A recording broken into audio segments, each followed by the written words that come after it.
Hi friends, welcome back to my channel Karthika Pugal's Passion. இன்னைக்கு நம்ம ஒரு இன்ட்ரஸ்டிங்கான planting video தாங்க பார்க்க போறோம். இப்போ நம்ம பார்த்துட்டு இருக்கிறது வந்து லக்கி பேம்பு பிளான்ட்ங்க. இத நான் எப்படி பிளான் பண்ண போறேன்னு தான் பார்க்க போறோம். நான் இன்னைக்கு வாங்கி இருக்கிறது வந்து 2 லேயர் லக்கி பேம்பு பிளான்ட்ங்க. இதோட பிரைஸ் வந்து 182. இதோட லேயர்ஸ் இன்க்ரீஸ் ஆக இதோட பிரைஸுமே இன்க்ரீஸ் ஆகுங்க. இத நம்ம ரெண்டு விதமா பிளான்டிங் பண்ணலாம். ஒன்னு சாயில்ல வச்சு வளர்க்கலாம், அது மாதிரி வெறும் தண்ணியில மட்டும் வச்சு பவுல்ல வச்சு நம்ம வளர்க்கலாம். நான் இன்னைக்கு சாயில்ல வச்சு வளர்க்கறது தாங்க ப்ரிஃபர் பண்ணியிருக்கிறேன். ஏன்னா தண்ணியில வச்சு வளர்த்தோம்னா அதோட மெயின்டெனன்ஸ் வந்து ரொம்ப அதிகங்க. சாயில்ல வச்சு வளர்க்கறனால நான் இந்த பாட் வந்து வாங்கியிருக்கிறேன். இது வந்து 22 rupees தாங்க. ஒரு ஸ்மால் சைஸ் பாட்டு தான். நான் என்னோட டிவி யூனிட்ல வைக்க போறதுனால கொஞ்சம் அழகான பாட்டாவே வாங்கிக்கிட்டாங்க. கீழே எல்லாமே ஹோல்ஸ் வந்து நான் போட்டுட்டேன் அந்த தண்ணி ட்ரெயின் ஆகுறதுக்காக. அதே மாதிரி தண்ணி ட்ரெயின் ஆனா அந்த வாட்டரை செக்யூர் பண்றதுக்காக ஒரு சின்ன பிளேட்டுமே, அதாவது அந்த பாட்டுக்கு மேட்ச் ஆகுற மாதிரி ஒரு பிளேட்டுமே நான் அழகா வாங்கிட்டு இதோட பிரைஸ் 17 rupeesங்க. இப்போ இந்த மண்ணு பாத்தீங்கன்னா ரெட் சாயில், கொக்கோபிட், பெர்லைட்டோட மிக்சர் தாங்க இது நம்ம பாக்குறது. இது இருக்கிற அந்த கல்லு, அந்த தேவையில்லாத உட்டெல்லாம் மாத்தி வச்சுட்டு நல்ல சாயில நான் இந்த பாட்ல ஒரு முக்காவாசி ஃபில் பண்ணி எடுத்துக்கிறேங்க. நான் ஏன் தண்ணியில வச்சு வளர்க்கறத ப்ரிஃபர் பண்ணலன்னா அதோட மெயின்டெனன்ஸ் வந்து ரொம்ப அதிகங்க.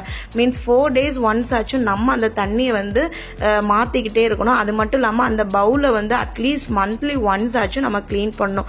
இல்லாட்டி இதோட ஹெல்த் வந்து ரொம்பவே அஃபெக்ட் ஆகுங்க.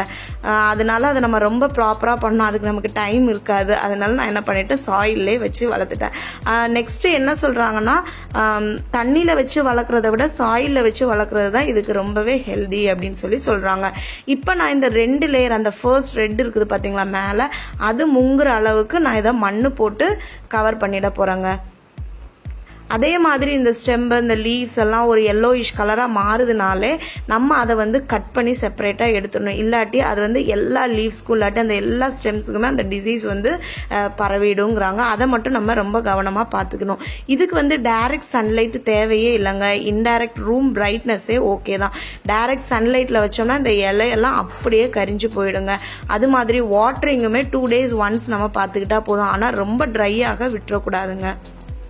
இப்ப பாருங்க, நான் அழகாவே ஃபில் பண்ணிட்டேன். நான் இண்டோர்ல டிவி யூனிட்ல வைக்க போறதுனால பாக்குறதுக்கு கொஞ்சம் அழகாவும் ஈஸ்தட்டிக்காவும் இருக்கணும்ன்றதுக்காக இந்த கலர் ஸ்டோன்ஸ் நான் போட்டு ஃபில் பண்ணிக்கிட்டேங்க. அதே மாதிரி கவனிக்க வேண்டிய முக்கியமான விஷயம், இது வந்து ஃபில்டர் வாட்டர், ஆரோ வாட்டர் அந்த மாதிரி தான் நம்ம யூஸ் பண்ணணும்.